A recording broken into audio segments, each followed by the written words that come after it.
በስመ አብ ወወልድ ወመንፈስ ቅዱስ አሐዱ አምላክ አሜን። መጽሐፍ ስንክሳር ዘህዳር ዕለት 26 ህዳር። በዚህ ዕለት እዚኣ ቅዱስ ጳላርያኖስ ሀብቱ ታቱብስያን ብሰማዕትነት አረፉ። እዚ ቅዱስ ጳላርያኖስ ካብ ሃገር ሮም እዩ። ወለዱ ካሕቲ እዮም። ካብ ዓበይቲ ሃገር ሮም ጓል ሓደ ሃብታም ሰብኣይ ኣመርዓውዎ። ስምታ ጓል ድማ ኪልቅያ ትበሃል። ንሳ ክርስቲያን ንጎይተናን ኢየሱስ ክርስቶስ ተምልኾ እያ።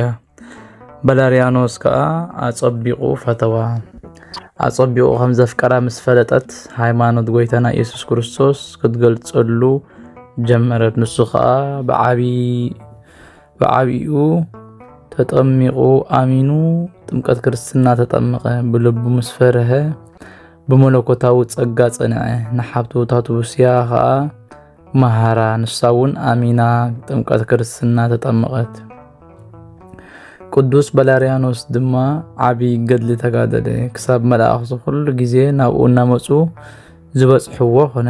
ዝደልዮ ዝኾነ ኩሉ ይገብርሉ። እቲ ክኸውን ዘለዎ ምስጢራት ከይኮነ ከሎ ይገልጽሉ ነበሩ። ዲዮቅልጥያኖስ ካሓዲ ምስ ነገሰ ንክርስቲያን አሸገሮም አሳቀዮምን። ንብዙሓት ቅዱሳን ሰማዕታት ከዓ ቀተሎም። እዚ ቅዱስ ጳላርያኖስ ምስ ሓብቱ ኮይኑ እናዞረ ናይ ብዙሓት ሰማዕታት ሬሳ አልዒሎም ገኒጆም ይቀብርዎም ነበሩ። ሓደ ክፉእ ሰብኣይ ነቲ ዝገብርዎ ዝነበሩ ተግባር እዩ ምስ ፈለጠ ናብ አማስዮስ ዝበሃል ዓርኪ ንጉስ ከሰሶም። ንሱ ከዓ ናብኡ ከምጽውዎም አዘዘ። ናብኡ ምስ በጽሐ ብዛዕባ ሃይማኖቶም ሓተቶም። ንሳቶም ከዓ ክርስቲያን ከም ዝኾኑ አመኑ። ንሱ ከዓ ንክርስቶስ እንተኺሕትኩም ምዝጋና ንዑ ይኹን ከምዚ ክገብረልኩም እየ ነዚ ክህበኩም እየ ኢሉ ብዙሕ መሕላን ኪዳናትን ኣተወሎም። ጣዖታት ጥራይ ኣምልኹ በሎም። ንሳቶም ግን ኣይንሰምዕን ንጣዖት እውን ኣይንሰግድን በልዎ። እንተዘይሰሚዕኹምኒ ነዞም ኣማልኽቲ እንተዘይሰዊዕኹም ዓብይን ከቢድን ቅፅዓት ክቐፅዓኩም እየ ኢሉ ኣፈራርሆም። ንሳቶም ግና ካብኡ ፈጺሞም ኣይፈርሁን። እቲ ገዛኢ ቅፅዓት ልቦም ምስራእ ጽንዓት ልቦም ምስ ረኣየ ክሳዶም ክመትርዎም ነቶም ወተሃደራት ሃቦም። ሽዑኡ ሰየፍዎም።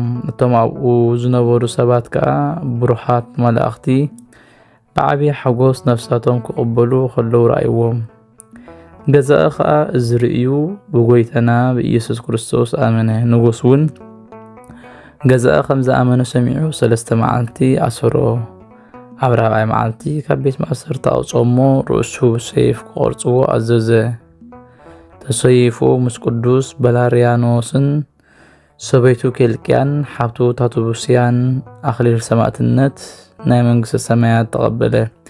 በረኸቶም ምሳና ይኹን ንዘለዓለም ዓለም አሜን። ሰላም ለጳላርያኖስ ኣብ ድንተ ሰማዕታት ዘቀበረ ምስለ እህቱ ታቱብስያ እንዘይትጋደል ህቡረ እምሃበ ኪልቅያ ብእሲቱ ከመ አሚነ ተምህረ ኣኮኑ ኮኑ መላእክት ይሄውፅዎ ወትረ ወዘይዜንዎ ወዘይከውን ድህረ። ሰላም ለጳላርያኖስ ሬሳታት ሰማዕታት ዝቐበረ ምስ ሓብቱ ታቱብስያ እናተጋደለ ብሓደ ሕቡር ካብ ሰበይቱ ኪልቅያ እምነት ኣምላክ ከም ዝተማሃረ መላእኽቲ ሓቢሮም ይበጽሕዎ ኩሉ ግዜ ይነግርዎ እውን ነበሩ። ዝኸውን ድሕረ በቲ ዳሕራይ ከምኡ እውን በዛ ሰዓት እዚኣ በዛ መዓልቲ እዚኣ ናይ ናግራን ሰማዕታት ናይ ኣቦኦም ኣባ ሁሪትን መዘከርትኦም እዩ። ኣብ 600 ክፍለ ዘመን ናግራን ናይ ሕጂ የመን ናይ ክርስቲያን ሃገር ናይ ኣክሱም ግዝኣት ነበረት። ንሳ ሳባ ግዝኣት ነገስታት ምስ ገደፍዋ ዝተኸአ ፊንሃስ ድማ ጨካን ኣይሁዳዊ ስለ ዝነበረ ንናግራን ካጥፍኣ ተመነ።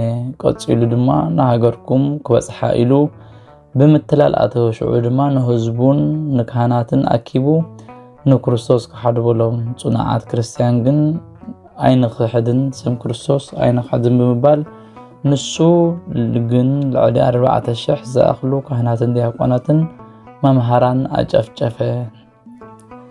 እዚ ገይሩ ድማ ሕጂ ኸበሎም እቶም ህዝቢ ግን ሕጂውን ካብ ፍቕሪ ክርስቶስ ዝፈልየና የለን ብልዎ እቲ ጨካን ፊንሃስ ድማ እንደገና ካብ ማእኸል ህዝቢ ልዕሊ 4,100 ዝኾኑ ጨፍጨፈ ብዓቢኡ ንዓቢይ ቅዱስ ሩት ድማ መርሃ ህዝቢ እዩ ብዙሕ ኣሳቀዮ ሰየፎ ንሰበይቱ ቅድስቲ ድማ እድማህ ድማ ንኽልተ ኣዋልዳ ደቃ ሰይፎም ናይ ደቃ ደም ኣስተይዋ ብድሕሪኡ ድማ ሰይፍዋ ንዚ ዝተመልከቱ ናይ ናገራን ክርስቲያን ግን ኣብ ክንዲ ፍርሃት ብፍቓዶም እናጎየዩ ናብቲ እሳትን ሰይፍን ተቐዳደሙ እታ ከተማ ድማ እናደነደት ደም እናፈሰሳን ን40 መዓልታት ፀንሐት እዚ ሰምዐ ቅዱስ ንጉስ ካሌብ ድማ በፂሑ ነቶም ዝተረፉ ኣድሒኑ ንፊናስ ምስ ወተሃደራቱ ኣጥፍኦ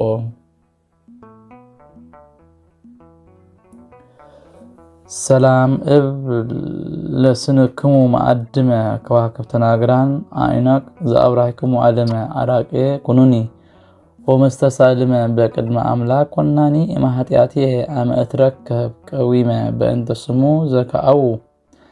በእንተ ስሙ ዘከኣውክሙ ኣርእይዎ ደመ ሰላም ለኢየሱስ መዓ እግዚኣብሔር ዝረከቦ ኣምሳለ ጽጌሬዳ ዘሃይቅ ባሕሪ ሓንቢዎ ምስተጻድቃን ሰብ ምዕራፍተድላ ሃበቦ ዘበሰማያት ዘይገብር ምስካቦ መጠነ 7 ዓመታት 50 ይሰከበ ኮቦ ወዛቲ ኢለት ኮነ ተስካረሙ ለጌርሎስ ወማይ ወሙክዋውስ ወማርያልስ በረከቶም ይሃሉ ምስለ ኩልነት በክርስቲያን ለዓለም ዓለም ዘቕረብክዎ ማህሌት ኣዘኻኺራ ኣይላፍ ካብቶም ኣዘውቲሮም ዘገልግሉኻ ኩሉ ግዜ ብዘይ ምዕራፍ እንዳኸንብብ ተቐበል ናይ ድኽነተይ መጽሓፍ ዝገበርካ ጎይታ ናይታ መበለት መባእ ውቁፍ ካብ ዘእተውዎ ሃብተማት ናይ ሃብቶም ተረፍ ነቢያት ቅዱሳን ሃዋርያትን ሰባኽያን ሰማዕታት ምጻትካን ደናግልካ መነኮሳትን ሄራን ባርኾት ባርኹ ማሕበር ዘቅድስት ቤተ ክርስቲያን ካብ ዝዓበየ ሽማግለ ክሳብ ዝነኣሰ ህፃን ንዘጻሕፎ ብመጽሓፍ ንዝጻሕፎም ብምድራስ ንዘንበቦ